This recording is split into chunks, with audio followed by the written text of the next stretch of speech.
বস এখন এই ভিডিওতে আমরা ইন্ডিয়ান সিনেমার বেশ কিছু আপডেটস দেবো। তো চলো আজকের ভিডিও শুরু করা যাক। আজকের প্রথম যেটা আপডেট সেটা হচ্ছে দেব এবং অনিরুদ্ধ রয় চৌধুরীর কোলাবোরেশন। বুনো হাসের পর দেব এবং অনিরুদ্ধ রয় চৌধুরী আবার কোলাবরেট করতে চলেছে। দেখুন, দেব সে এমন অনেক ছবি করেছে যেখানে পারফরমেন্স বেটার দেওয়ার সে চেষ্টা করেছে এবং কিছু কিছু ছবিতে তার পারফরমেন্স সত্যি জনগণের ভালো লেগেছে। তবে বুনো হাস আমার মনে হয় তার কেরিয়ারের বেস্ট পারফরমেন্স। এবং অনিরুদ্ধ রয় চৌধুরী খুব ভালো একজন পরিচালক। তার লাস্ট ছবি ছিল ডিয়ার মা, যেটা তো আমার 2025-এর সেরা বাংলা ছবি মনে হয়। দারুণ একটা ছবি বানিয়েছিল সে। তো সে আমার মনে হয় যদি দেবের সাথে আবার কোলাবরেট করে দেবকে খুব ভালো একটা ক্যারেক্টার দেবে এবং খুব ভালো ছবিও হতে পারে। সেটা দেখার কতদিনের অপেক্ষা এর অ্যানাউন্সমেন্টের জন্য। তবে লেটেস্ট আপডেট এটাই যে দেব এবং অনিরুদ্ধ রয় চৌধুরী একসাথে কোলাবরেট করতে চলেছে।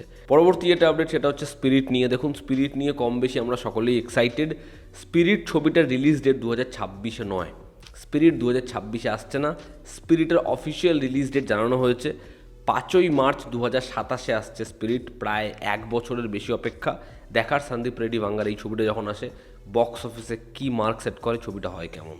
টিম রামায়ণ তারা তাদের প্রমোশন স্টার্ট করতে চলেছে রাম নবমী থেকে, যেখানে একের পর এক ক্যারেক্টার পোস্টার তারা ড্রপ করবে এবং দেন ছবির টিজার।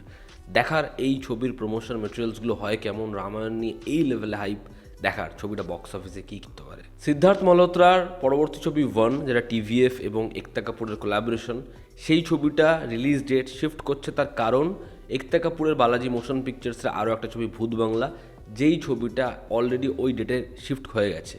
পরবর্তী যেটা আপডেট, যেটা বলতে আমার নিজেরই ভয় লাগছে, টাইগার শ্রফ এবং বিদ্যুৎ জামওয়াল একসাথে তারা ছবিতে অভিনয় করতে চলেছে। দেখুন, টাইগার যেরকম অ্যাকশন পারফর্ম করে, বিদ্যুৎ তুখর অ্যাকশন পারফর্ম করে, দুজনই খুব ভালো অ্যাকশন পারফর্ম করে। এবং আমি টাইগার শ্রফের থেকে বেশি বিদ্যুৎকে রেসপেক্ট করি। বিদ্যুতের কাজ আমি চাই খুব ভালো হোক, সে ভালো ছবির সাথে যুক্ত হোক, কারণ সে যখন ভালো ছবি পায় সে কিন্তু খুব ভালো কাজ করে। এবার এই দুজনকে নিয়ে ছবি করছে, সে হচ্ছে মিলাপ মিলন জাভেরি, এবং এটা একটা অ্যাকশন ফিল্ম। মিলাপ জাভেরি গত বছর 2টো ছবি এনেছিল, মাস্তি 4 এবং এক দিওয়ানে কি দিওয়ানিয়ত। যারা দেখেছে তারা এখনও কোমা থেকে উঠতে পারেনি। সে আবার ছবি করছে এবং এই দুজনকে নিয়ে এসে দেখার ছবিটা হয় কেমন। ও রোমিও, এই ছবিটার ট্রেলার লঞ্চ যে ডেটে প্ল্যান হয়েছিল সেটা ক্যান্সেল হতে চলেছে। এবং এই ছবির আগের দিনে আমি বলছিলাম, যেহেতু ছবিটার আগেনস্টে 2 কোটি টাকা ক্লেম করা হয়েছে, সেই কারণে ছবিটার আপাতত প্রমোশনের যা প্ল্যান সেগুলো একটু শিফট করছে। তবে আজকে ছবির একটা গান ড্রপ করা হয়েছে অরিজিৎ সিংয়ের, যে গানটা লিখেছে গুলজার, কম্পোজ করেছে বিশাল ভারদ্বাজ। গানটা আপনারা শুনুন, আপনাদের দারুণ লাগবে। দেখার ও রোমিওর ট্রেলার আমরা কবে পাই। তু মেরা মে তেরি মে তেরা তু মেরি, এই ছবিটা বক্স অফিসে ডিজাস্টার হওয়ার পরে কার্তিক আরিয়ান নিজের পাওয়া রেমুনারেশন থেকে 15 কোটি টাকা ছবির প্রোডাকশনকে রিটার্ন করেছে। দেখার ধর্মার সাথে কার্তিকের পরবর্তী সময়ে যে কোলাবোরেশন সেটা কি প্রফিটেবল হয়। এবার যদি আমরা কথা বলি ভানুপ্রিয়া ভূতের হোটেল, এই ছবিটার ট্রেলার নিয়ে যেটা আজকে ড্রপ করা হয়েছে। এই ছবিটার রিলিজ ডেট 23 জানুয়ারি। সেই সময় হিন্দির তরফ থেকে বর্ডার 2 রয়েছে, বাংলায় ভানুপ্রিয়া ভূতের হোটেল রয়েছে, হোক কলরব রয়েছে এবং বিজয়নগরের হিরে রয়েছে। তো ক্ল্যাশ খুব বড়। দেখার কোন ছবি আলটিমেটলি বক্স অফিসে প্রফিট দেখে। আমরা যদি ট্রেলারটায় আসি, তো এই ট্রেলারটা আমার ডিসেন্ট লেগেছে। ট্রেলারটায় যে গল্পটা আমরা দেখে বুঝতে পারছি সেটা হচ্ছে দুজন অ্যাডভোকেট যাদের মধ্যে লড়াই হচ্ছে একটা হোটেল ঘিরে। এবার সেই হোটেলে গেস্ট তো আছে, বাট ঘোস্টও আছে। এবার এই 5 নয় 6টা ঘোস্ট, তাদের কি গল্প, কি ম্যাপ খোঁজার লড়াই এবং আলটিমেটলি কোর্টের ভার্ডিক্ট কী আসবে, যেখানে এই ঘোস্টরা পরিকল্পনা করছে যদি গেস্টদেরকে ভয় দেখাতে পারি তাহলে হোটেল আস্তে আস্তে ডুবে যাবে এবং তারা সেখানে বসবাস করতে পারবে। এবার সেখানে মিমি চক্রবর্তীর যে ক্যারেক্টার, সে কেসের স্বার্থে সেখানে গিয়ে থাকছে এটা প্রমাণ করার জন্য যে এই হোটেলে কোনো রকম ঘোস্ট নেই, বাট আলটিমেটলি সে কী পাচ্ছে।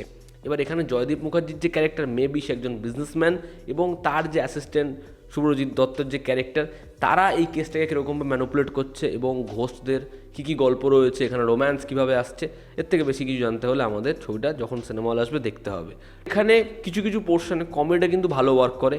মূলত কাঞ্চন মল্লিকের পোর্শনগুলো ওই এসএসসি সেটাকে যেরকমভাবে ডিকোড করছে, বা যখন বলছে আধার কার্ড, আমাদের চন্দ্রবিন্দু রয়েছে আধার কার্ড, তো যেরকমভাবে জিনিসপত্রগুলো বলছে সেগুলো ভালো লাগছে। এখানে এরকমভাবে কিছু কিছু পোর্শনে কমেডিটা ওয়ার্ক করছে।